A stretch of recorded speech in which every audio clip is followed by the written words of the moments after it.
नमस्कार साथियों, नंद sir online classes में आपका स्वागत है।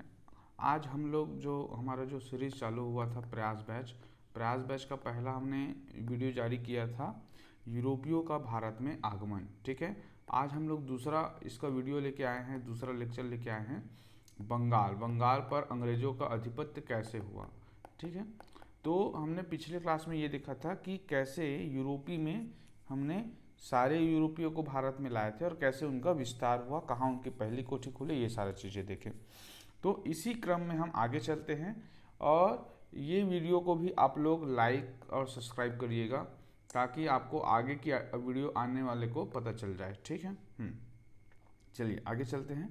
तो आज का हमारा जो टॉपिक है भारत में ब्रिटिश साम्राज्य की नींव, और ब्रिटिश साम्राज्य की नींव में देखेंगे कि कैसे अंग्रेजों का जो शक्ति है बाकी यूरोपीय शक्तियों से ज़्यादा ताकतवर हो गया।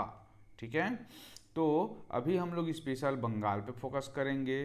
प्लासी एक जगह का नाम है। अभी हम लोग पढ़ेंगे कि प्लासी का युद्ध होता है बंगाल पे और वहीं से शुरुआत होता है उन लोगों के ताकतवर होने का बाकी यूरोपीय शक्तियों से। तो प्लासी से लेके डलहौजी तक के हमारा आज वीडियो आने वाला है, एक व्यापारिक कंपनी के साम्राज्य बनने की पूरी कहानी कि एक जो ईस्ट इंडिया कंपनी था, एक कंपनी था, व्यापारिक कंपनी था, ये कैसे साम्राज्य बना लिया भारत में, कैसे प्रचार प्रसार हुआ। ठीक है, ओके। अब आपको भारत के मैप के बारे में थोड़ा बता दूं कि ये वाला जो इलाका है, ये वाला जो इलाका है, इसको हम लोग क्या बोलते हैं, बंगाल बोलते हैं। अब बंगाल बोलने से अभी का तो पश्चिम बंगाल बस नहीं आएगा, इसमें कौन कौन सा आएगा, बंगाल। तो बंगाल में दोनों बंगाल, ठीक है, एक है पूर्वी बंगाल और एक है पश्चिमी बंगाल। पूर्वी बंगाल को हम लोग अब बांग्लादेश बोलते हैं। ठीक है, ये वाला इलाका, ये सदर्न वाला, ये जो बीच वाला इलाका है, और ये पश्चिमी बंगाल हो गया। तो ये दोनों बंगाल हो गए। साथ ही साथ इसमें कौन सा आता था, दूसरा उड़ीसा भी आता था, तीसरा इसमें बिहार भी आता था, ठीक है, और चौथा इसमें असम भी आता था। कहने का मतलब है कि पूरा नॉर्थ ईस्ट के सारों राज्य, पूरा बंगाल, पूरा उड़ीसा और पूरा बिहार, इतना सबको मिला के बंगाल कहा जाता था। ठीक है, ये बंगाल बहुत बड़ा राज्य था, प्लस समुद्र के पास में था, तो सबके लिए व्यापारिक रूप से बहुत इंपॉर्टेंट था। तो ज़्यादातर फोकस बंगाल से हुआ है। सारी क्रांति कहाँ से हुआ है, बंगाल से हुआ है। सारे लूट, नया नीति, सारा चीज़ें जो अंग्रेजों ने लाए वो बंगाल से लाए हैं। ठीक है, और इसी वजह से यहाँ के ज़्यादा ज्ञानी लोग ना, ज़्यादा जो पुनर्जागरण का काल जो रहेगा और ज़्यादा विकास कहाँ से होगा, बंगाल से होगा। ज़्यादा पत्रिका कहाँ से निकलेगा, बंगाल से निकलेगा। तो सब चीज़ में जो हमारा ये चीज़ है वो सारी चीज़ बंगाल से शुरुआत होगा। चलिए आगे चलते हैं। अंग्रेजों की 3 प्रमुख रणनीति हमें यहाँ पे देखने को मिलेगा। पहला जो रणनीति रहेगा वो रहेगा युद्ध और संधि करो। ठीक है, कि हम उससे युद्ध करेंगे और युद्ध के बाद संधि करेंगे, उससे हमें ज़्यादा ज़्यादा राज्य मिलेगा। दूसरा जो नीति रहेगा इन लोग का, गवर्नर जनरल ना, जो गवर्नर जनरल थे उनकी खुद पर्सनल नीति देखने को मिलेगा। जैसे हम लोग इसमें पढ़ेंगे कि डलहौजी आ गया, ठीक है, हाँ, जैसे कि एक वेलेजली आ गया, तो इन लोगों की जो नीति रहेगी, जिससे वेलेजली ने सहायक संधि चलाया था, इससे बहुत सारे साम्राज्य इनका विस्तार हुआ। डलहौजी ने हड़प नीति चलाया था, ऐसे। ठीक है, और एक तीसरा जो प्रशासन होगा वो होगा आर्थिक शोषण का। आर्थिक शोषण में ये लोग का भू राजस्व व्यवस्था, जैसे हम लोग पढ़ेंगे कि ये लोग स्थायी बंदोबस्त लाए थे, अभी हम लोग सबको पढ़ेंगे। ठीक है, तो स्थायी बंदोबस्त हो गया, रैयतवाड़ी वो हो गया या महालवाड़ी हो गया। इससे क्या हुआ, इन लोगों का इनकम जो था वो ज़्यादा से ज़्यादा जनरेट हुआ, इनकी आय बढ़ी, ताकत बढ़ी। ठीक है, ये सारा चीज़ें। युद्ध व संधि में कौन सी संधि करेंगे अभी, जैसे कि हम लोग देखेंगे प्लासी का युद्ध, और हम लोग देखेंगे बक्सर का युद्ध, ठीक है, मैसूर का युद्ध, और उसे संधि करो और वहाँ से उनको साम्राज्य का विस्तार करो। ये 3 नीति आपको दिमाग में रखना है और काम जो है ऐसे ही चल रहा है। ठीक है, युद्ध संधि, नीति प्रशासन और आर्थिक शोषण। और आगे चलते हैं। देखो यहाँ पे हम लोग बता रहे हैं कि पहला कदम जो स्वतंत्र बंगाल की रियासत पर लगा था, तो जब बंगाल रियासत जो था उसमें कौन शासन करता था, तो एक्चुअली क्या होता था कि इससे पहले मुगल लोग थे, और मुगल में सारे भारत पे, बंगाल पे कब्जा किया था। जब ये लोग कमज़ोर हो गए, क्या हो गए, कमज़ोर, तो कमज़ोर होता है तो जो देशी रियासत होता है वो क्या हो जाता है, अपने आप को स्वतंत्र कर लेता है। ये हर जगह की कहानी है और पूरे इतिहास में ऐसे देखने को मिलेगा। तो इस समय क्या हुआ कि बंगाल का जो देसी रियासत में था उसका नाम था मुर्शिद कुली खां। ठीक है, क्या नाम था? मुर्शिद कुली खां। और ये क्या करता है, स्वतंत्र रियासत की स्थापना कर लेता है। तो इसका नाम याद रखना है बेटा, मुर्शिद कुली खां। ठीक है, बंगाल को आज़ाद कराया था। इसी में से क्या होता है, इसके बाद आता है अलवर्दी खां और उसके बाद आता है जिसको हमें जानना चाहिए सिराजुद्दौला। सिराजुद्दौला, नवाब सिराजुद्दौला बोलते हैं। और ये 1756 में बंगाल का नवाब बना। ठीक है, 1756 में जब बंगाल का नवाब बना तो क्या हुआ कि उस समय जो बंगाल में अंग्रेजों का क्या हो रहा था, धीरे से इनकी कोठी बन रही थी।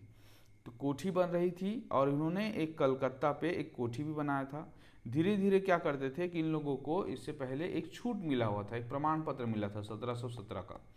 ठीक है, और उसका ये लोग गलत फायदा उठा रहे थे कि इन लोग को बस छूट मिला था, तो ये लोग क्या करते थे, दूसरों को उसमें छूट दे देते थे। ठीक, तो सिराजुद्दौला और उस समय के जो अंग्रेज अधिकारी था, दोनों के बीच में क्या हो रहा था, संघर्ष हो रहा था। और उस संघर्ष में एक और बड़ा जो इम्पोर्टेंट है वो है ब्लैक होल की घटना। क्या है बच्चों ब्लैक होल की घटना? तो ब्लैक होल की घटना को याद रखना कि जस्ट एक साल पहले 1757 की क्रांति से 1756 पे 23 जून, इसका तिथि भी पूछता है, 23 जून 1756 को एक जगह था, यहाँ पे अंग्रेजों को और उनके जितने सारे परिवार थे सबको एक बहुत छोटी जगह पे क्या किए थे, कैद करके रख लिए थे सिराजुद्दौला। ठीक है, और उस घटना को ब्लैक होल बोलते हैं। इससे बहुत सारे अंग्रेज अधिकारियों की मृत्यु हो गई थी। ठीक है, नवाब और उसके कलकत्ता किलो पे क्या कर लेता है, वो कब्जा कर लेता है, भगा देता है अंग्रेजों को कि तुम्हें कलकत्ता पे अधिकार नहीं है, ऐसे करके। ठीक है, तो अंग्रेजों द्वारा व्यापारिक जो परमिट था, ये परमिट का गलत उपयोग भी कर रहा था। ये दो घटना आपको याद रखना है, ब्लैक होल की घटना, नवाब द्वारा कलकत्ता किले पे कब्जा करना, और अंग्रेजों द्वारा व्यापारिक परमिट का गलत उपयोग। ये तीन बड़े कारण थे जिसकी वजह से कौन सा युद्ध होगा, प्लासी का युद्ध होगा। ठीक है, अब आगे चलते हैं। अब देखिए, सबसे पहले प्लासी का युद्ध ही शुरुआत हुआ इन लोगों का, अंग्रेजों का, जो पहले डायरेक्ट भारतीय रियासत से टकरा गए। तो कब हुआ बेटा? तो हम इसको याद रखेंगे 23 जून 1757। ठीक है, ये डेट एकदम इंपॉर्टेंट है, 23 जून 1757। किसके किसके मध्य हो रहा है? तो यहाँ से है रॉबर्ट क्लाइव। क्या नाम है? रॉबर्ट। मैं इसलिए लिख रहा हूँ ताकि आप लोगों को अगर समझ में आ जाए और एक कहीं कहीं आप लोग दिमाग में रहेगा। रॉबर्ट क्लाइव, ठीक है, इधर से लड़ रहे हैं और उधर से कौन लड़ रहे हैं, नवाब सिराजुद्दौला, ये दोनों लड़े। तो धोखा कौन दिया? अब देखो, ये सिराजुद्दौला है। सिराजुद्दौला के जो समय था, इसी का एक सेनापति था, उसका नाम था मीर जाफर। मीर जाफर प्लस ना क्या था कि बंगाल के जो लोग रईस थे, बंगाल के जो क्या थे कि मतलब एक टाइप के बोले जाए अमीर लोग थे। ठीक है, ये सारे लोग क्या करते थे, सिराजुद्दौला से जलते थे ना, कि ज़्यादा पॉपुलर हो रहा है, ज़्यादा कंट्रोल कर रहा है, ऐसे करके। तो ये दोनों लोग जो थे रॉबर्ट क्लाइव से मिल जाते हैं, और इससे क्या होता है कि मीर जाफर को आदेश देता है, तो बोलता है ठीक है सरकार, और सारे सैनिकों को उसके अपोज कर देता है। सिराजुद्दौला हार जाता है इसमें। ठीक है, तो कौन हारता है इसमें? सिराजुद्दौला हारता है। उनको गिरफ्तार कर लेते हैं और गिरफ्तार करके उनकी मृत्यु भी कर देते हैं। तो नवाब का सेनापति जो मीर जाफर था वो क्लाइव से जा मिलता है, जिससे बिना कड़े संघर्ष के सिराजुद्दौला की हार हो जाती है, और मीर जाफर कौन बन जाता है, अगला नवाब बन जाता है। अब अगला नवाब कौन बनेगा? मीर जाफर। और जाफर जी को क्या बोलते हैं कि अब ज़्यादा से ज़्यादा पैसा लगा के दो। ठीक है, इसमें पूछेगा क्या, प्लासी के युद्ध में अंग्रेज कौन था? रॉबर्ट क्लाइव था। ठीक, कब हुआ है? 1757 को। किसके किसके मध्य हुआ? नवाब सिराजुद्दौला, रॉबर्ट क्लाइव। उसका सेनापति कौन था? मीर जाफर। अगला नवाब कौन बना? मीर जाफर। ऐसे एक्जैक्टली फैक्ट को आपको चलाना है। अब प्लासी का युद्ध हुआ। प्लासी का जब युद्ध होगा तो जो मीर जाफर रहेगा, ठीक है, मीर जाफर से क्या उम्मीद कर रहे थे कि ये बहुत ज़्यादा राजस्व क्या करे, पैसा कमा के किसको दे? अंग्रेजों को दे। लेकिन उतना अच्छा से नहीं कर पा रहा था काम। तब क्या हुआ, इसका जो दामाद था, इसका दामाद का नाम था बच्चों मीर कासिम। मीर कासिम में थोड़ा पढ़ा लिखा था, तो अंग्रेजों ने क्या किया, इनको हटा के मीर कासिम को अगला नवाब बना दिया। मीर कासिम जो था वो चालाक भी था, साथ ही साथ स्वाभिमानी भी था। वो बोलता था कि बंगाल हमारा है और हम तुम्हारे लिए, ठीक है, तुम्हारे लिए क्यों काम करेंगे। तो वो क्या करता है, अंग्रेजी से बगावत कर देता है। ठीक है, जब बगावत करता है तो ये कहाँ चला जाता है, बक्सर। ये कहाँ भाग के चला गया, बक्सर। और बक्सर में 2-3 लोग और हैं, एक अवध के नवाब हैं, ठीक है, और एक ना मुगल शासक भी हैं। ये 3 लोग मिल के, ठीक है, मतलब मीर कासिम एक हो गया, ये हो गया 2 और ये हो गया 3, ये तीनों के तीनों मिल के बक्सर पे क्या किए, अंग्रेजों से फिर लड़े। ठीक है, और बक्सर एक जगह का नाम है जो वेस्ट बंगाल पे है, इसीलिए इसको हम लोग बोलते हैं बक्सर का युद्ध। बक्सर का युद्ध कब हुआ, 1764।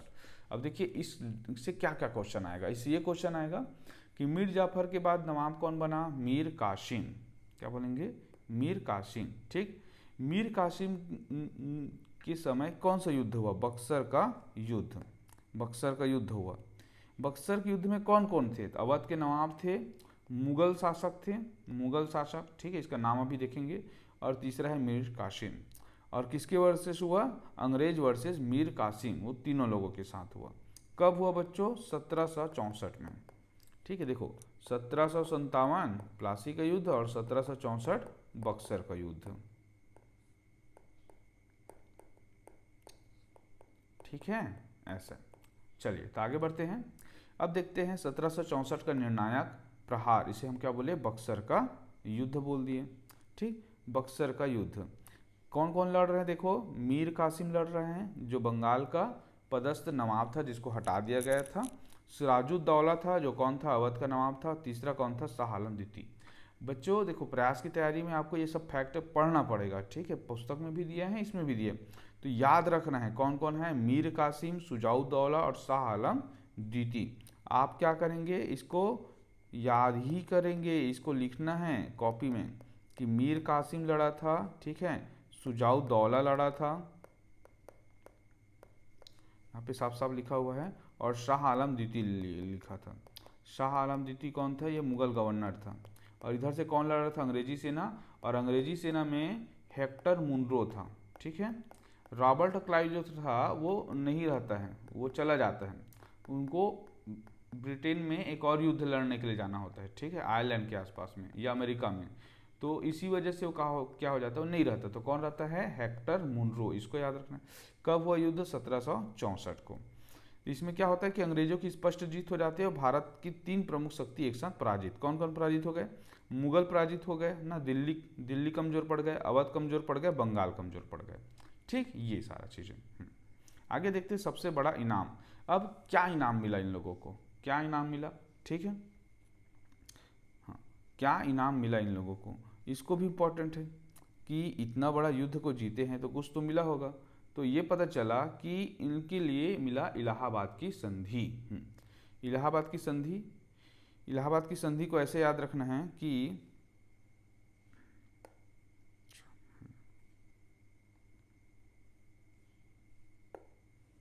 देखो इलाहाबाद की संधि क्यों हुई, इलाहाबाद की संधि इसलिए हुई क्योंकि ये लोग बक्सर का युद्ध हार गए थे।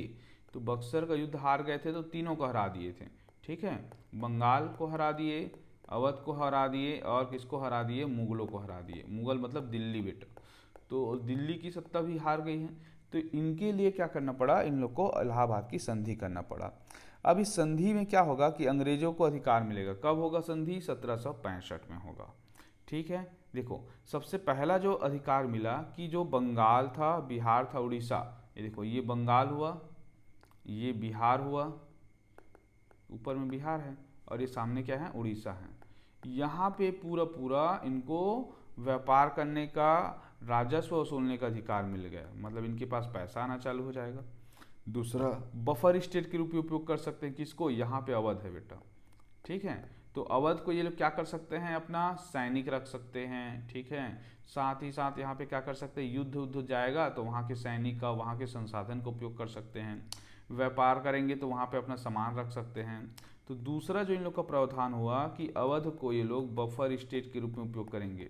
बफर स्टेट मतलब आप ऐसे समझिए कि हमारे पास एक ना पर्टिकुलर ऐसी जगह है जहाँ हम कभी भी जाके उपयोग कर सकते हैं, ठीक है ना। अगर ये ऐसा नहीं रहता तो इन लोग को टैक्स देना पड़ता, लेकिन यहाँ पे टैक्स से फ्री हो गए बफर अवध।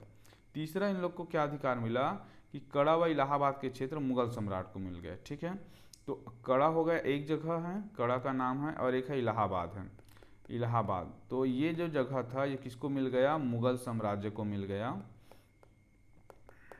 ये। ठीक, और भी बहुत था, पैसे की भी बात हुई थी 60,000 का, तो वो सारी चीज़ें 8वीं लेवल पे नहीं जानना है, बस ये 3 ही लाइन याद रखना है।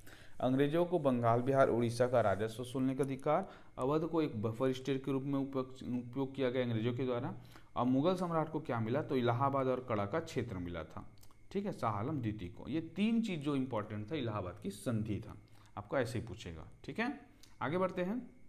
क्षेत्रीय शक्तियों का अंत अंग्रेजों की अगले नीति। जब बंगाल ताकतवर हो जाएगा, ठीक है, बंगाल पर इन लोग को लगेगा कि अब तो बढ़िया कब्जा हुआ, मस्त पैसा भी आना चालू हुआ, तब जाके ये लोग क्या करेंगे, दूसरे जगह फोकस करेंगे। तो 1764 के बाद जब इन लोग को बक्सर का युद्ध हुआ और 1765 में जब इलाहाबाद की संधि हुई, उसके बाद ये लोग फोकस करते हैं। हालांकि कुछ ताकतों पे ये लोग 1757 के बाद चालू कर दिए, क्योंकि प्लासी के युद्ध से बंगाल पे क्या मिल गया था, रेवेन्यू अधिकार मिल गया। तो जस्ट बच्चों 1769 में बेदरा का युद्ध होगा। ठीक है, बेदरा का युद्ध आपको पढ़ाया था, किसके साथ हुआ था, डच को भगाने के लिए किया गया था, डच को। जस्ट इसके एक साल बाद 1760 होगा, फ्रांस को भगाने के लिए कौन सा युद्ध होगा, वांडीवास का युद्ध होगा, वांडीवास का युद्ध होगा। ठीक है, तो ये डच का युद्ध हो गया, डच को भगाने के लिए कौन सा, बेदरा का युद्ध, और वांडीवास का युद्ध किसके लिए, फ्रांस को भगाने के लिए। ये 2 बड़े युद्ध जीत जाते हैं। फिर 1764 में कौन सा युद्ध हुआ, बक्सर का युद्ध हुआ, और 1765 में कौन सा युद्ध हुआ, इलाहाबाद की संधि, इलाहाबाद की संधि। तो अब क्या होगा कि 65 के बाद इन लोग का ताकत बढ़ जाएगा। अब इन लोग फोकस करेंगे दूसरे पे जीतने के लिए। जैसे अवध पे तो कब्जा कर चुके हैं ना, देखो ये लोग हैदराबाद पे कब्जा करेंगे, ये लोग मैसूर पे कब्जा करेंगे, ये लोग मराठा पे फोकस करेंगे, सिंधिया को हराएंगे, सिख को हराएंगे।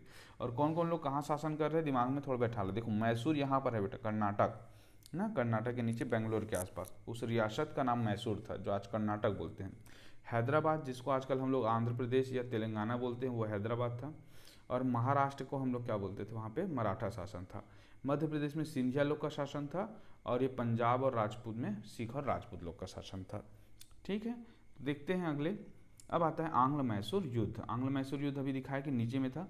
तो यहाँ पे शासन कर रहा था बच्चों हैदर अली। कौन शासन करता था मैसूर में, हैदर अली। याद रखना है, मैसूर का स्थापना किसने किया, हैदर अली ने किया। तो अंग्रेज और मैसूर के भी देखो 1764 आया ना, तो 1765 के बाद ही लोग ताकतवर हुए, तो मैसूर से जा भिड़े। तो पहला में जब युद्ध होता है तो इसमें वारेन हेस्टिंग रहता है, अभी पढ़ेंगे इसके बारे में। तो वारेन हेस्टिंग रहता है, और इसमें ना बच्चों अंग्रेज लोग हार जाते हैं। ठीक है, तो जीत किसकी होती है, हैदर अली की जीत होती है। ऊपर मतलब जीत होना। ठीक है, तो ये जीतता है, क्वेश्चन आएगा पहला युद्ध में क्या हुआ, हैदर अली जीता। कौन सी संधि हुई, मद्रास की संधि हुई। ठीक है, युद्ध होगा तो संधि होगा, क्योंकि अरे यार युद्ध हो गया, चलो तो जो जीतेगा वो क्या करेगा, उससे कंप्रोमाइज़ करते, जैसे होता है ना बच्चे लोग लड़ाई करते हैं, उसके बाद बोलते हैं चल ठीक है भाई, इधर अब मैं कुछ नहीं करूँगा, उधर तू कुछ नहीं करना, ऐसा। ये कंप्रोमाइज़ वाला है, संधि या परिणाम। दूसरा फिर युद्ध हो गया, ठीक है, 80 के आसपास में। तो यहाँ पे हैदर अली रहता है, ठीक है, और अंग्रेज की तरफ से एक आयरकुट नाम का रहता है, इसको भी दिमाग में रखना। अंग्रेज की तरफ से कौन लड़ता है, आयरकुट, और इन दोनों की मृत्यु हो जाती है। ठीक है, दोनों लड़ जाते हैं, हैदर आया, इसलिए इसको याद करना है कोड में, हैदर, हैदर आया, हैदर आया। आया से मतलब आयरकुट मर गया, ठीक है, अंग्रेज अधिकारी था, मतलब सेनापति था, और हैदर, हैदर अली की मृत्यु हो जाती। हैदर अली के बाद क्या होता है, इसमें कौन सी संधि होता है, मैंगलोर की संधि होता है, मद्रास मैंगलोर। ठीक है, देखिए, तो ये हो गया हैदर अली। ठीक है, इसमें लिखाया था, क्या लिखाया था कि आयरकुट, आयरकुट।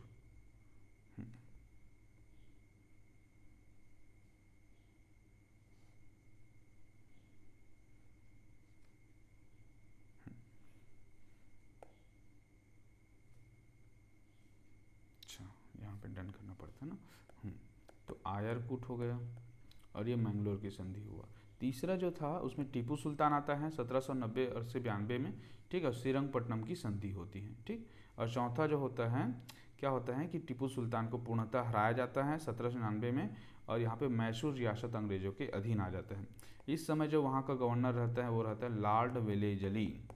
लॉर्ड वेलेजली, इसका नाम याद रखना है, ठीक है। लॉर्ड वेलेजली ने क्या किया कि मैसूर रियासत में सहायक संधि लागू किया। क्या लागू किया? सहायक संधि। अभी देखेंगे सहायक संधि क्या होता है। और टीपू सुल्तान यहाँ पे खत्म हो जाता है, ठीक है। तो ये 4 युद्ध होगा, 2 ठोक में हैदर अली रहेगा, 2 ठोक में टीपू सुल्तान रहेगा। पहला संधि हुआ मद्रास की संधि, दूसरा मैंगलोर की संधि, श्रीरंगपट्टनम की संधि, और चौथा पूर्णतः कब्जा, ठीक है। ईयर पे नहीं फोकस करेंगे, नाम पे फोकस करेंगे और संधि पे फोकस करेंगे। चलिए बच्चों आगे बढ़ते हैं।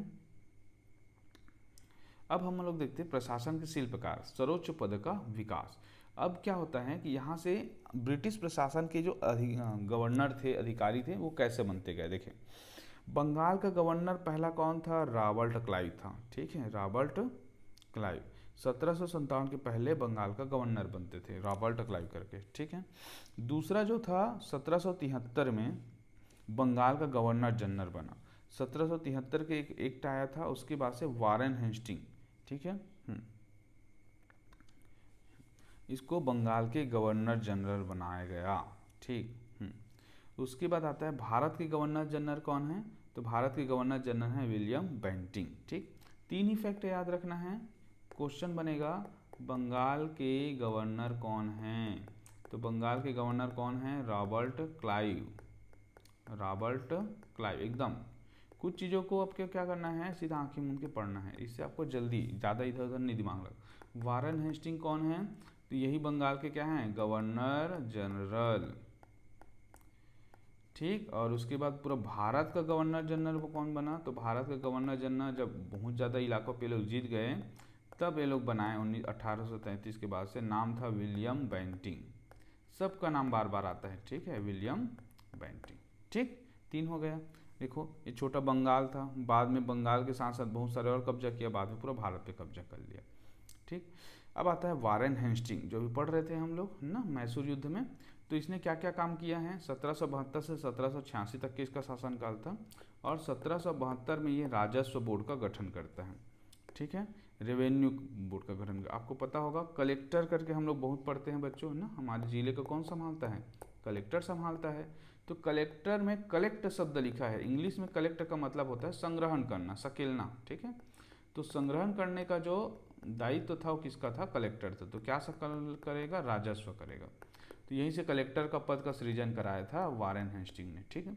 दूसरा 1774 में कलकत्ता में पहले सर्वोच्च न्यायालय की स्थापना हुई, सुप्रीम कोर्ट की स्थापना हुआ, ठीक है, 1774 में। और इसी के कार्यकाल में प्रथम आंग्ल मराठा युद्ध भी हुआ, द्वितीय आंग्ल मैसूर युद्ध भी हुआ था, ठीक है।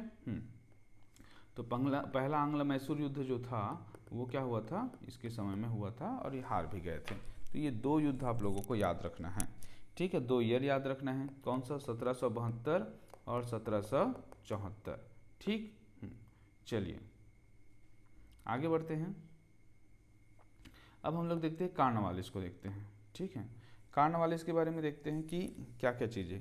तो कार्नवालिस आएगा 1786 में आएगा। इसके बाद से इसको सिविल सेवा के जनक कहा जाता है। सिविल सेवा क्या होता है बच्चों?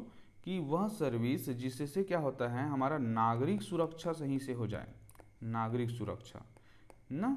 इसी से क्या बनेंगे? सिविल सेवा मतलब सर्विस में सब में, जैसे कि कोई कलेक्टर बना है, कोई डिप्टी कलेक्टर बना है, ठीक है, या कोई पुलिस बना हुआ है, ये सारा सर्विस जो होता है इस सबको सिविल सर्विस कहते हैं। क्योंकि इनका जो काम होता है ना, पर्टिकुलर क्या होता है, बहुत सारे काम होता है। जैसे कोई कलेक्टर बन गए तो केवल एक चीज़ को नहीं देखेगा, वो लॉ एंड ऑर्डर देखेगा, नियम कानून देखेगा, वो जिला में पानी की व्यवस्था है कि नहीं, सिंचाई की व्यवस्था है कि नहीं, शिक्षा की व्यवस्था है कि नहीं, ठीक है। कलेक्टर का बहुत सारा काम रहता है। जैसे कि वो राजस्व संग्रह ठीक से हो रहा है कि नहीं हो रहा है ना, किसी की ज़मीन को हड़प थोड़ी रहा है, मतलब वो सब काम देखेगा। तो सब काम जो देखता है, सारी सुविधा देखता है कि लोगों को असुविधा ना हो, इन सेवा को ही हम लोग कहते हैं सिविल सेवा, नागरिक सेवा, ठीक है। तो नागरिक सेवा की शुरुआत जो किया था वो कौन किया था? कार्नवालिस ने किया था। ये क्वेश्चन आ सकता है। भारत में पुलिस व्यवस्था की शुरुआत किसने किया? कार्नवालिस ने किया। इसको भी याद रखना है, पुलिस। तो पुलिस और सिविल सेवा दोनों चीज़ों को बस को आपको दिमाग में रखना है, पुलिस और सिविल सेवा, पुलिस और सिविल सेवा की शुरुआत किसने किया? कॉर्नवालिस ने किया।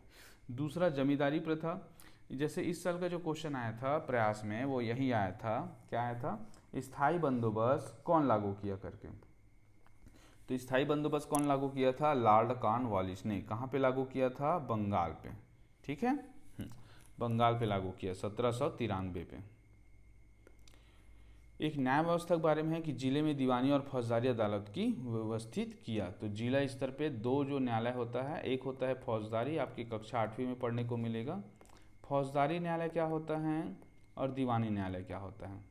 ठीक है, दीवानी न्यायालय और फौजदारी न्यायालय, इसके बारे में भी हम लोग जानेंगे। देखिए आपको बताता हूँ कि फौजदारी न्यायालय क्या होता है और दीवानी न्यायालय क्या होता है। देखिए सबसे पहले क्या होता है कि जो न्यायालय होता है उसके दो विषय होते हैं बच्चों, एक को बोलते हैं दीवानी और एक को बोलते हैं फौजदारी। जैसे क्या होता है कि मान ले जाए किसी का विवाह संबंधी दिक्कत है ना, विवाह के बाद तलाक हो गया एक, दूसरा हो गया कि उसकी ज़मीन पे कब्जा कर लिया है भाई लोगों ने या परिवार वालों ने, तो ज़मीन की कब्जा हो गया, पारिवारिक रिश्तेदारी हो गया। तीसरा हो गया कि कोई धर्म आधारित कोई दिक्कत है ना, संस्कृति को मानने से रोका जा रहा है, ये सारा चीज़ें हो जा रहा है। ठीक है, कहने का मतलब कि ऐसे कोई भी चीज़ें जैसे कि पुलिस संबंधी कुछ केस वेस हो गया ना, ठीक है, तो ये सारा चीज़ें जो आता है ये सब दीवानी मामला होगा। हालांकि पुलिस ही इसका कंट्रोल करेगा। विवाह, जमीन, धर्म, ठीक है, संस्कृति, ये सारा चीज़ें जो होता है उसको दीवानी मामला बोलते हैं। ठीक, तो फौजदारी मामला क्या होता है? फौजदारी मामला जो होता है वो होता है आपका कि जिसके अंतर्गत आपका जैसे कि सजा हो रहा है। क्या सजा होगा? आपने कत्ल किया, ठीक है, जैसे कि क्या होगा कि आपने किसी का बुरा किया, मारपीट किया, नशा वशा किया, ठीक है, तो ये सारा चीज़ें जो मामला बनता है वो फौजदारी मामला बनता है। ठीक है, ये दो चीज़ें आपको समझना है, 8वीं सिलेबस में दिया गया है। ठीक है बच्चों, ओके, चलिए आगे बढ़ते हैं। अब हम लोग देखते हैं लॉर्ड वेलेजली का कूटनीतिज्ञ जाल, सहायक संधि। अब हम लोग पढ़ेंगे सहायक संधि के बारे में, और सहायक संधि में हमारा जो प्रसिद्ध नाम आता है वो आता है आपका वेलेजली का। वेलेजली किसका नाम है? वेलेजली। वेलेजली ने क्या चलाया? तो वेलेजली ने चलाया सहायक संधि। ठीक है, वेलेजली ने चलाया सहायक संधि। अब ये कहाँ कहाँ चला रहा है और क्या क्या चीज़ें कर रहा है उसको देखते हैं। तो क्या होता है, सबसे पहले सहायक संधि को समझते हैं। देखो ये अंग्रेज अधिकारी हैं, ठीक है, ये अंग्रेज अधिकारी हैं और एक देसी रियासत का राजा है। मान ले जाए हम इसको मानते हैं, क्या मानते हैं? इसको मानते हैं हम लोग मैसूर मानते हैं।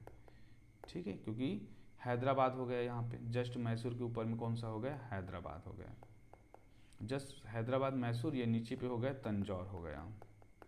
ठीक है, अब क्या करेगा कि वेलेजली गया हैदराबाद को, बोला सहायक संधि लागू करो। क्या होगा कि तुम्हें ना ये मैसूर से या तंजौर से या मराठा से, ऊपर में मराठा हैं, तो इनसे मैं क्या करूँगा? सुरक्षा दूंगा। बोलते हैं मेरे पास सेना है, मैं तुम्हें सुरक्षा दूंगा। ठीक है सरकार। तो हैदराबाद वाले क्या बोलेगा? मेरे को क्या देना है? तो कुछ मत देना, बस मेरा जो सैनिक है ना उसको रखे रहना, उसका खर्चा तुम देख लेना। ऐसा बोलते हैं ना, सैनिक आएगा भाई खर्चा देख लेना, खाना पीना रहना खाना, ऐसा। ठीक है। दूसरा, अरे यार आप अब जैसे मेरा सेना जा रहा है वहाँ पे, तो तुम अब इन लोगों से बात नहीं करोगे। ठीक है, मैसूर के राजा या मराठा राजा से आप कोई भी संबंध संधि नहीं रखोगे। तो कोई भी संधि या संबंध रखने से बाध्य किया गया, आप कुछ नहीं रख सकते। प्लस मेरा एक ब्रिटिश रेजिमेंट वहाँ बैठेगा, वो देखेगा कि आप किसी से थोड़ी बात कर रहे हो ऐसे करके, तो ब्रिटिश रेजिमेंट रखने का अधिकार दे दिया, एक रहेगा। इसके बदले मैं आपको क्या दूंगा? सैन्य सहायता दूंगा। बट सैन्य सहायता का खर्चा भी आपको क्या करना पड़ेगा? उठाना पड़ेगा। खर्चा क्या करना पड़ेगा? उठाना पड़ेगा। ठीक है, ये 3 कीवर्ड आपको समझना है। पहला, कोई संधि नहीं करना है दूसरी रियासत के साथ। दूसरा, ब्रिटिश रेजिमेंट रखेगा मेरा रहेगा। और तीसरा, सैन्य सहायता दूंगा लेकिन उसका खर्चा उठाना पड़ेगा। अब ये तीनों चीज़ों का बच्चों समझते हैं कि कोई भी रियासत पे क्या प्रभाव पड़ता है। तो क्या होगा कि जो रियासत के जो सेनापति थे, उनके भी सेना रहा होगा, वो सेना बेरोजगार हो गए क्योंकि उनका काम ही नहीं था, क्योंकि अंग्रेज लोग आ गए थे। ठीक है, ये लोग बेरोजगार हो गए तो कल के डेट में क्या हो जाएंगे? गांव चले जाएंगे। दूसरा, रियासत के जो राजा है वो कहीं ना कहीं क्या हो चुके हैं? अधीन हो चुके हैं। अब दूसरे से वो बात नहीं कर सकता, किसी से डील नहीं कर सकता, ठीक है, और वो अंग्रेजों के अधीन ही काम करना पड़ेगा, उसको उसके अनुसार ही काम करना पड़ेगा। तो ये सारा संधि जो बोलते हैं इसको बोलते हैं सहायक संधि। और सहायक संधि में सबसे पहले जो उन्होंने किया था हैदराबाद के साथ, किसके साथ किया? हैदराबाद के साथ किया। हैदराबाद के साथ किसके बाद किया गया? मैसूर के साथ करेगा। मैसूर के बाद तंजौर करेगा, नीचे में है जस्ट तमिलनाडु में।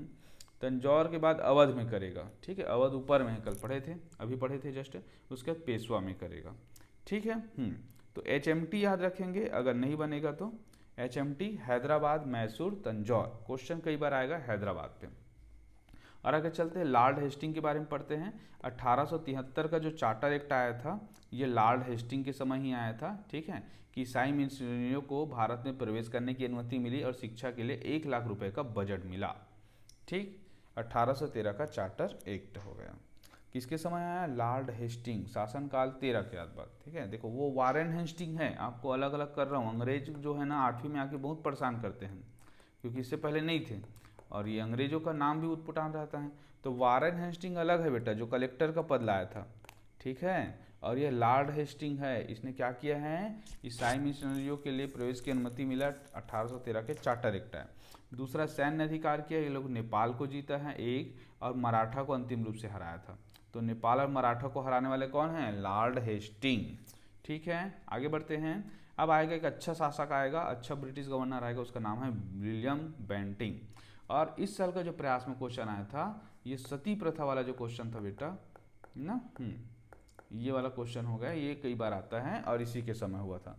तो बंगाल का अंतिम और भारत का पहला गवर्नर जनरल, इसको ऐसे समझो कि बंगाल के साथ साथ हमारा जो ब्रिटिश साम्राज्य था वो दिल्ली तक पूरा पहुंच गया, पूरा नीचे जीत गया पूरा ना, नीचे का भी पूरा जीत गया, तो लगभग भारत पे जीत गया था। इसीलिए इसको क्या कह दिए? भारत का पहला गवर्नर जनरल। क्या क्या काम कर रहे हैं बच्चों? 1829 ईयर याद रखेंगे, सती प्रथा को क्या किया? समाप्त किया, कानून लाया कि अब से कोई सती नहीं होगा। तो सती प्रथा क्या है? सती प्रथा एक्चुअली क्या है, सातवीं भी पढ़ते थोड़ा बहुत, कि क्या होता है कि मान ले जाए एक पुरुष है और एक महिला है, ठीक है। पुरुष का मृत्यु हो जाता है, युद्ध की स्थिति में मृत्यु हो जाता है या किसी कारणवश मृत्यु हो जाता है, तो महिला को क्या होता था कि शुरू में जब शुरुआत था कि महिला बोलते थे ना, मैं अर्धांगिनी हूँ या फिर मैं सती सावित्री हूँ, ठीक है, या मेरा जीवन जो है वो पति के साथ है, मैं तो 7 जन्म तक निभाऊंगा।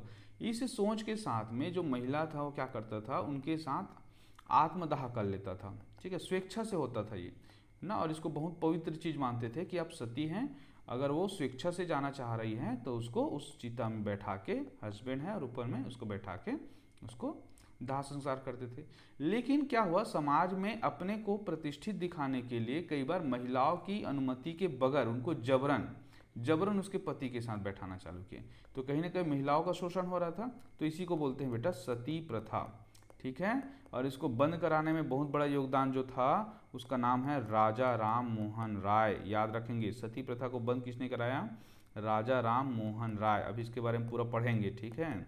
तो राजा राम मोहन राय जब आए और उसने विलियम बेंटिंग के साथ बोला कि इसको बंद करिए, तो इसको बंद किया गया सती प्रथा को, ठीक है। दूसरा, ठगी प्रथा को भी खात्मा किया गया कि कई लोग जो बाहरी लोग थे ना, जो ठगते थे, गलत बयानबाजी करके लूटते थे, उसको भी प्रतिबंधित किया गया। तो 2, सती प्रथा, ठगी प्रथा बंद। शिक्षा के क्षेत्र में मैकाले की विधि का आयोग बना। मैकाले उस समय का क्या था कि कमिटी गठित किए थे, आप लोग के स्तर पे समझना है तो, और जिसमें बोला गया कि भारत में जो शिक्षा है ना वो अंग्रेजी रहेगा, बोले हैं, क्या बोले हैं? अंग्रेजी रहेगा करके, ठीक। इसको याद रखना है, ओके। 2 चीज़ें, सती प्रथा, ठगी प्रथा, अंग्रेजी शिक्षा। अब भारत का पहला गवर्नर जनरल और बंगाल का अंतिम गवर्नर जनरल, इतना चीज़ों को आप याद रखेंगे और यहीं से क्वेश्चन आएगा। ये सती प्रथा पूछ चुका है बच्चों, ठीक है, ये IMP है और यहीं से क्वेश्चन भी बना है। चलिए आगे बढ़ते हैं। प्रतियोगी परीक्षा के लिए रैपिड फायर तथ्य कि एक गवर्नर जनरल ले रहे हैं और उसका क्या क्या काम, जैसे चार्ल्स मेटकाफ को भारतीय प्रेस का मुक्तिदाता कहते हैं। भारतीय प्रेस का मतलब क्या हुआ कि इसने न जो पत्रिका, जो हमारा न्यूज़पेपर आता है ना, उसको कहीं ना कहीं क्या है, रेगुलेट किया कि हाँ भाई यहाँ पे मुक्तिदाता है, आप लोग अपने हिसाब से छाप सकते हो, ऐसा। दूसरा जो नाम आता है ऑकलैंड का आता है, ये GT road, grand trunk road का निर्माण कराता है। ग्रांड ट्रंक रोड का मतलब ऐसे समझो, अगर भारत का मैप समझ गए होंगे तो ये बंगाल है, और ये बंगाल से ना पूरा लाहौर तक के, मतलब दिल्ली आएगा, दिल्ली के ऊपर में पाकिस्तान जो अभी लाहौर है, वहाँ तक के एक ठो रोड बनवाया था बच्चों। हालांकि ये रोड जो शुरुआत में ना शेरशाह सूरी बनवाया था। कौन बनवाया था? शेरशाह सूरी। शेरशाह सूरी कौन है? ये मुगल में पढ़ते हैं बेटा, जो हुमायूं को हराया था, है ना। तो वो जो बनाया था उसी रोड को पुनर्निर्माण कराया कौन? ऑकलैंड, जिसको जीटी रोड कहते हैं, ग्रांड ट्रंक रोड, ऐसा।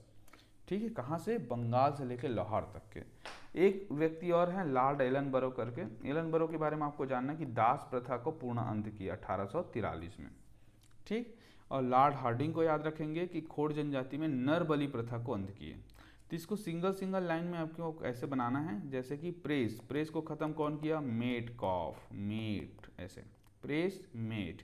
जीटी, जीटी रोड कौन लाया? Auckland, Auckland, GT road. इसके बाद एक दास प्रथा हो जाएगा और एक हो जाएगा नर बलि प्रथा।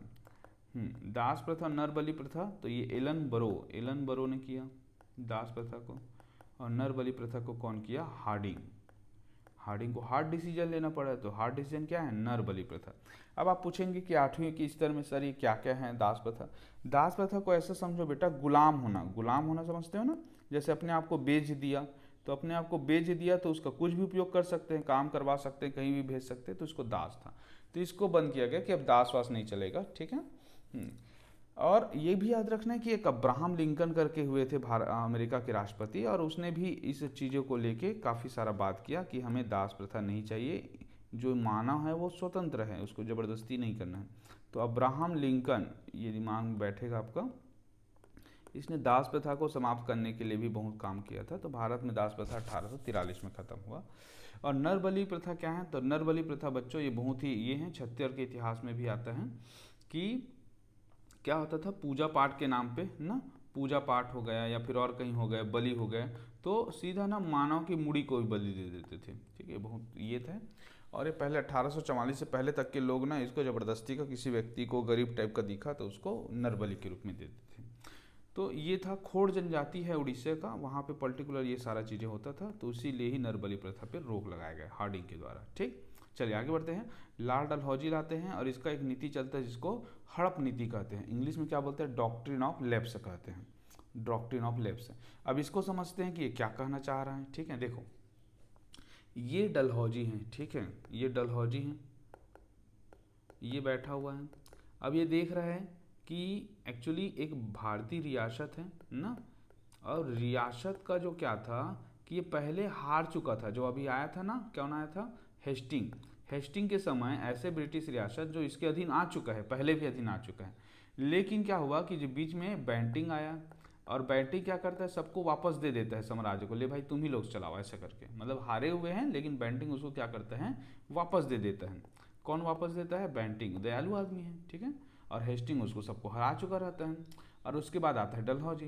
तो ये रियासत के राजा, जो वास्तविक राजा है, अगर उसका वास्तविक उत्तराधिकार नहीं हो, वास्तविक उत्तराधिकार नहीं हो मतलब छत्तीसगढ़ी में क्या बोलेंगे? सगे बेटा ना, सगे बेटा या बेटी नहीं है, बेटा ही कोई बोलते थे शासन देने के लिए, तो सगे बेटा नहीं होगा उसका ना, जैसे कि वो गोद ले लेगा, तो गोद लेने वाला बेटा को उसका उत्तराधिकारी नहीं मानेंगे, ठीक है ना, तो उत्तराधिकारी इसको नहीं मानेंगे, तो राजा क्या हो गया? उसके बाद खत्म हो गया। तो ये राजा की जो साम्राज्य था वो ब्रिटिश साम्राज्य में मिला लिया जाता था, ऐसा।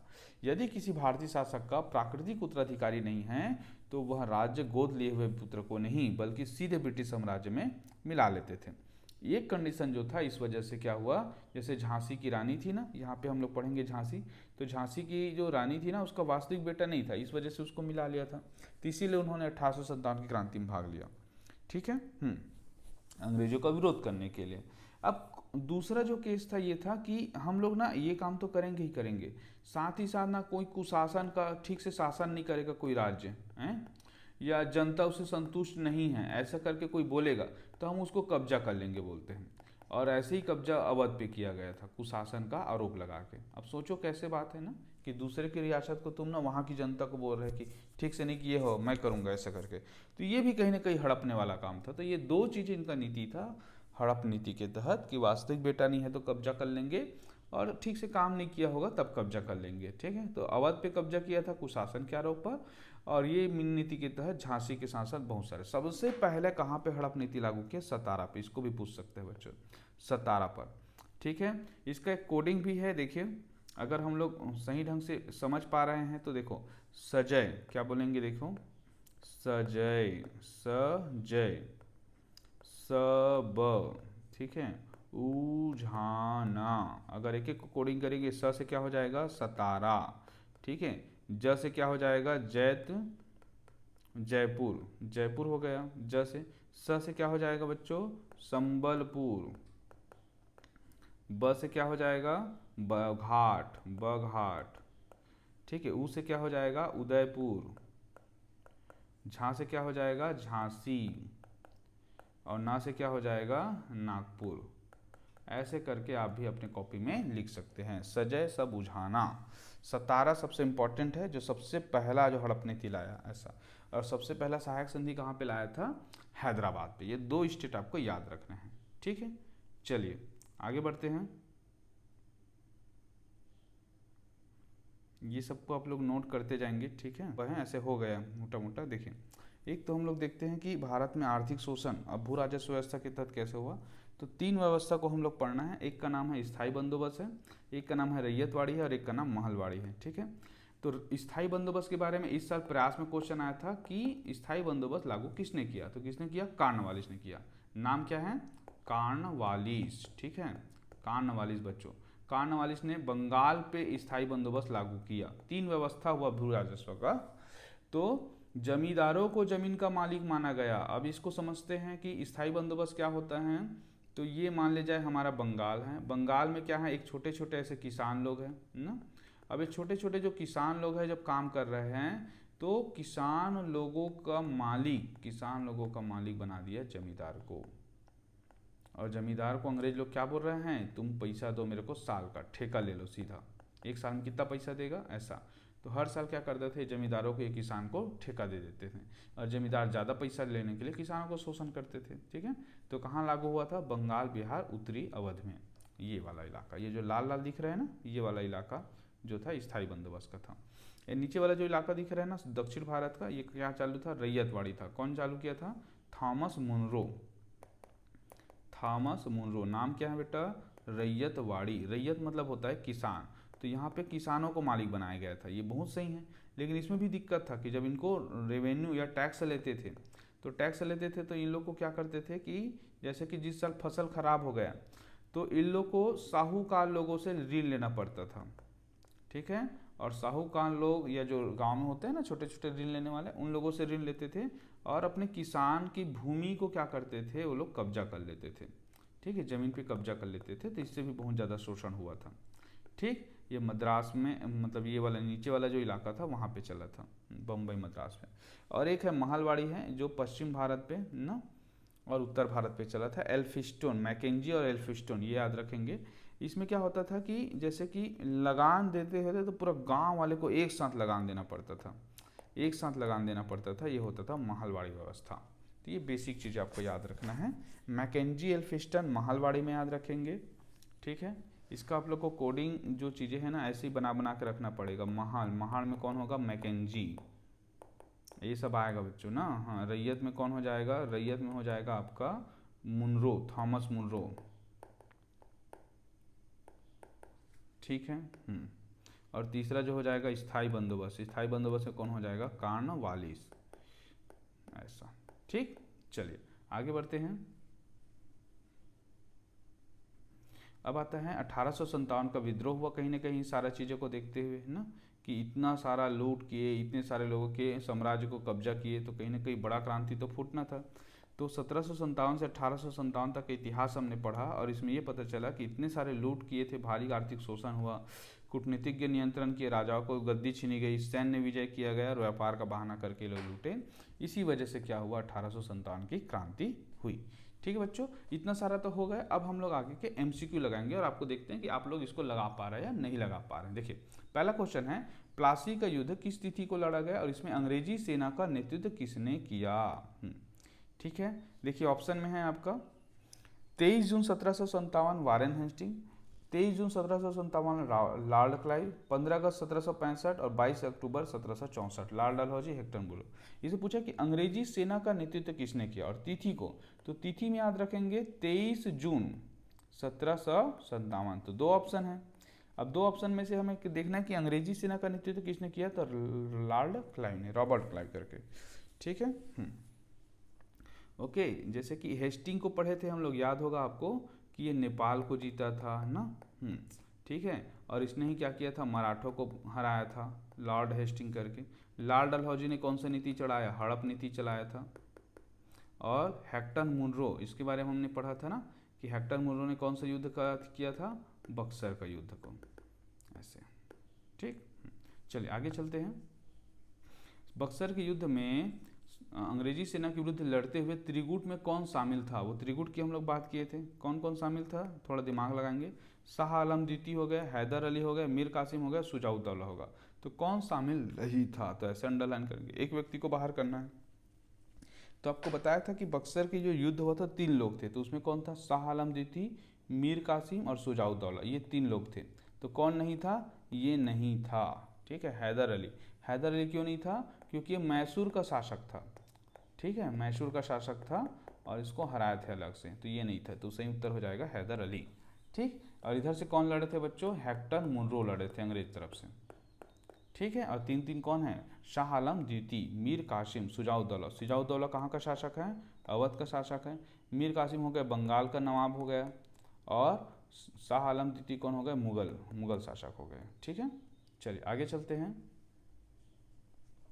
लॉर्ड विलेजर द्वारा शुरू की गई सहायक संधि को स्वीकार करने वाला पहला राज्य कौन था, तो मैं बताया था ना आप लोगों को, HMT, क्या पढ़ेंगे, HMT, एस से क्या हो जाएगा, हैदराबाद।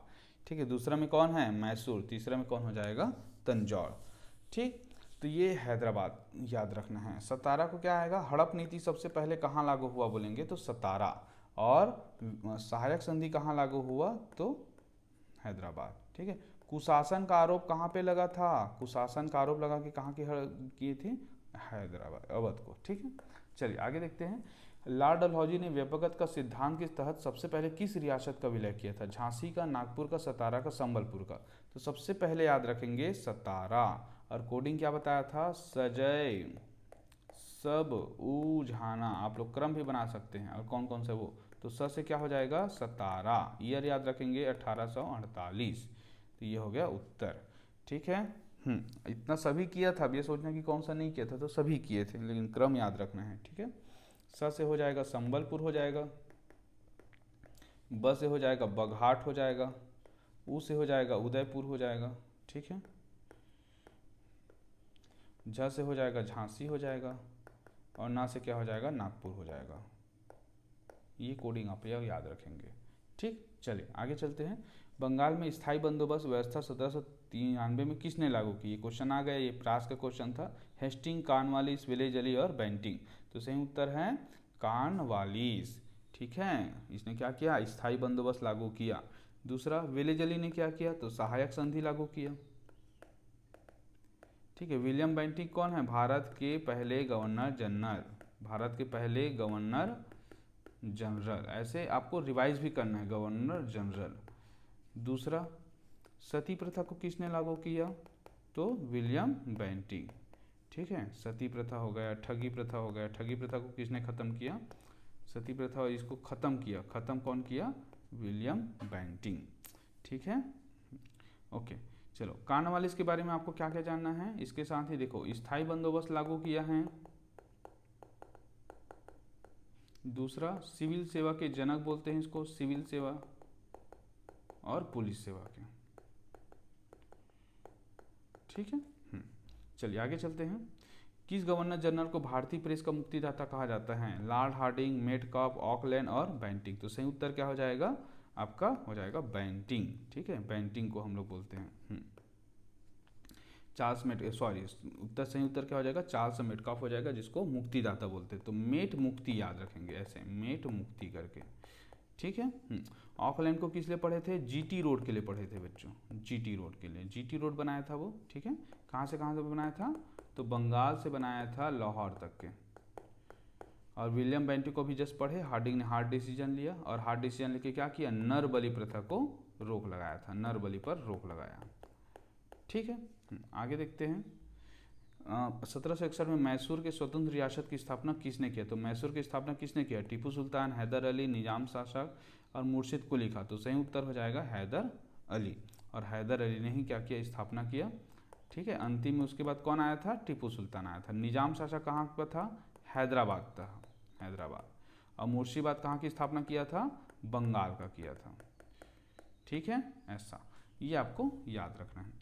अब भारत के प्रथम गवर्नर जनरल के रूप में किसे नियुक्त किया गया 1833 के अधिनियम के अनुसार? तो भारत का प्रथम गवर्नर जनरल कौन था? कैनिंग था, माउंटबेटन था, हेस्टिंग था, विलियम बेंटिंग। तो सही उत्तर है विलियम बेंटिंग। ठीक है, अंतिम गवर्नर जनरल कौन है करके पूछेगा तो आपको लेना है माउंटबेटन को लेना है। ठीक है, अभी कैनिंग के बारे में पढ़ेंगे। इलाहाबाद की संधि के तहत ईस्ट इंडिया कंपनी के किन क्षेत्रों की दीवानी राजस्व वसूलने का अधिकार प्राप्त हुआ? किसको मिला? अंग्रेजी को, कंपनी को। तो अवध, दिल्ली, पंजाब, केवल बंगाल और मद्रास, मैसूर, हैदराबाद, बंगाल, बिहार, उड़ीसा। तो सही उत्तर हो जाएगा बंगाल, बिहार और उड़ीसा। ठीक है, तो इलाहाबाद की संधि हम लोग पढ़े थे कि 1765 में हुआ था करके, और इसमें हम लोग बताए थे कि अंग्रेजों को ना क्या क्या मिला था। अंग्रेजों को 2 जगह मिला था। क्या मिला था बच्चों? बंगाल, बिहार और उड़ीसा, यहाँ की दीवानी मिल गई थी, यहाँ के पैसा वसूलने का अधिकार मिल गया था, इसी को दीवानी बोलते हैं। दूसरा, अवध को वो लोग बफर स्टेट के रूप में उपयोग कर सकते हैं, आ जा सकते हैं सारा चीज़। और तीसरा ही हम लोग और बताए थे कि मुगल शासक को मिला था 2 जगह। कहाँ का शासक? कड़ा और इलाहाबाद का क्षेत्र। ठीक है, तो ऐसे आप लोग ना रिवाइज करते जाएंगे तो आपका जो आज का मेहनत है वो सही हो जाएगा। ठीक है, तो इस प्रकार हमारा जो ये लंबा सेशन था वो ख़त्म हुआ। उम्मीद करता हूँ आप लोग को पसंद आया होगा। आप लोग कंटिन्यू वीडियो के साथ में नोट्स बनाते जाएंगे और आगे भी ऐसे वीडियो मिलेगा। और आपको अच्छा लगे तो लाइक करें, सब्सक्राइब करें और दूसरों तक के शेयर भी करें। धन्यवाद।